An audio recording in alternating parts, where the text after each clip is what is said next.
Impact Kids.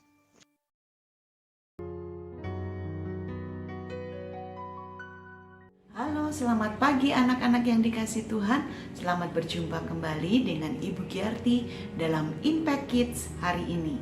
Bagaimana kabar kalian hari ini? Ya, pasti diberkati Tuhan ya. Oke, sebelum kita mengawali hari kita, mari kita berdoa terlebih dahulu. Bapa kami dalam surga, terima kasih untuk hari ini, hari yang baru yang Tuhan beri kepada kami. Kami siap untuk menjalani hari kami, tetapi sebelumnya kami rindu diberkati oleh Tuhan dengan firman Tuhan. Berbicaralah kepada kami dan kami siap untuk mendengar. Terima kasih Bapa, kami menyerahkan waktu ini sepenuhnya ke dalam tangan-Mu. Hanya di dalam nama Tuhan Yesus Kristus kami berdoa dan kami bersyukur. Amin. Anak-anak yang dikasihi Tuhan, pada pagi hari ini kita mau belajar bersama-sama dari Injil Matius pasal yang ke-20 ayat 1 sampai 16 tentang perumpamaan tentang orang-orang upahan di kebun anggur. Ya, itu yang akan kita pelajari bersama-sama. Mari kita perhatikan ayat-ayat ini. Perumpamaan tentang orang-orang upahan di kebun anggur. Adapun hal kerajaan surga sama seperti seorang tuan rumah yang pagi-pagi benar keluar mencari pekerja-pekerja untuk kebun anggurnya. Setelah ia sepakat dengan pekerja-pekerja itu mengenai upah sedinar sehari, ia menyuruh mereka ke kebun anggurnya. Kira-kira pukul 9 pagi ia keluar pula dan dilihatnya ada lagi orang-orang lain menganggur di pasar. Katanya kepada mereka, "Pergi jugalah kamu ke kebun anggurku, dan apa yang pantas akan kuberikan kepadamu." Dan mereka pun pergi. Kira-kira pukul 12 dan pukul 3 petang, ia keluar pula dan melakukan sama seperti tadi. Kira-kira pukul 5 petang, ia keluar lagi dan mendapati orang-orang lain pula. Lalu katanya kepada mereka, "Mengapa kamu menganggur saja di sini sepanjang hari?" Kata mereka kepadanya, "Karena tidak ada orang yang mengupah kami." Katanya kepada mereka, "Pergi jugalah kamu ke kebun anggurku." Ketika hari malam, tuan itu berkata kepada mandurnya, "Panggillah pekerja-pekerja itu dan bayarkan upah mereka, mulai dengan mereka yang masuk terakhir hingga mereka yang masuk terdahulu." Maka datanglah mereka yang mulai bekerja kira-kira pukul 5 dan mereka menerima masing-masing 1 dinar.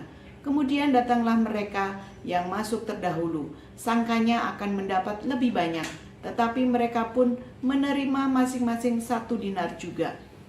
Ketika mereka menerimanya, mereka bersungut-sungut kepada tuan ini. Katanya, "Mereka yang masuk terakhir ini hanya bekerja 1 jam, dan engkau menyamakan mereka dengan kami yang sehari suntuk bekerja berat dan menanggung panas terik matahari." Tetapi tuan itu menjawab seorang dari mereka, "Saudara, aku tidak berlaku tidak adil terhadap engkau. Bukankah kita telah sepakat sedinar sehari? Ambillah bagianmu dan pergilah.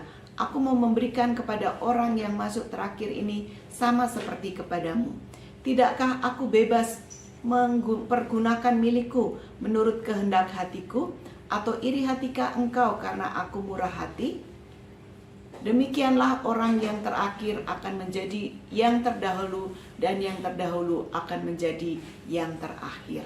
Ya, kita sudah melihat bersama-sama apa yang disampaikan oleh Tuhan Yesus dalam perumpamaan ini.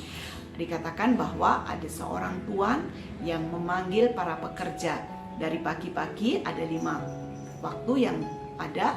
Orang yang dipanggil dari pagi-pagi benar.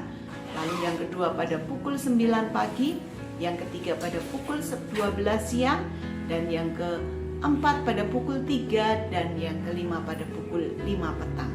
Kemudian pada akhirnya sang tuan ketika memberikan upah, dia memberikan upah yang sama, baik kepada orang yang datang pada pukul 5 petang ataupun kepada yang dari pagi-pagi benar. Kemudian orang yang dari pagi-pagi itu menjadi merasa iri hati, ya, dia menjadi tidak senang kepada tuan yang memberikan upah yang sama, yaitu 1 dinar sehari. Nah, apa arti dari perumpamaan ini? Sesungguhnya Allah lah yang mengaruniakan kepada kita sekalian anugerah kepada siapa saja yang berhak menerimanya. Kita tidak berhak untuk mengatur ataupun menentukan apa yang Allah lakukan bagi orang-orang yang menerima anugerahnya. Ada orang yang mungkin terlebih dahulu dipanggil, akan tetapi ada orang yang terkemudian dipanggil. Tetapi anugerah Allah sama bagi setiap orang yang mau menerimanya. Anugerah Allah, yaitu anugerah keselamatan yang daripada Tuhan, diberikan cuma-cuma kepada kita sekalian. Itu semua bukan hasil usaha kita, tetapi benar-benar hanya pemberian Allah. Kita tidak bisa mengusahakannya, tetapi semua semata-mata oleh karena anugerah Allah.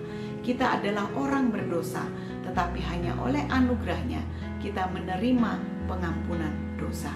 Dan itu diberikan cuma-cuma oleh Allah kepada kita sekalian yang dipilih olehnya.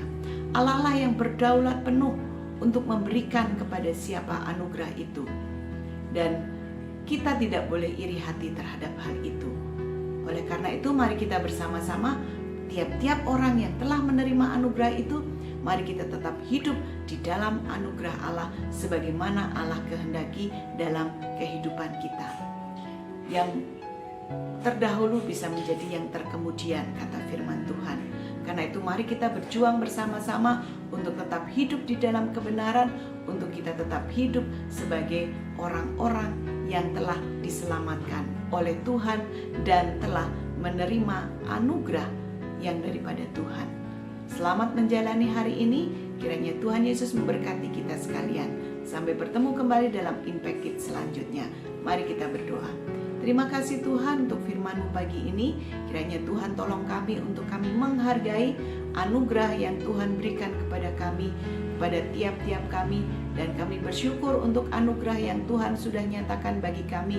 Kiranya Tuhan menolong dan memampukan kami untuk kami dapat tetap hidup dalam kebenaran dan dalam anugerah yang telah Kau nyatakan kepada kami. Hanya di dalam nama Tuhan Yesus Kristus kami berdoa dan kami bersyukur. Amin. Sampai bertemu kembali dalam Impact Kids selanjutnya. Tuhan Yesus memberkati.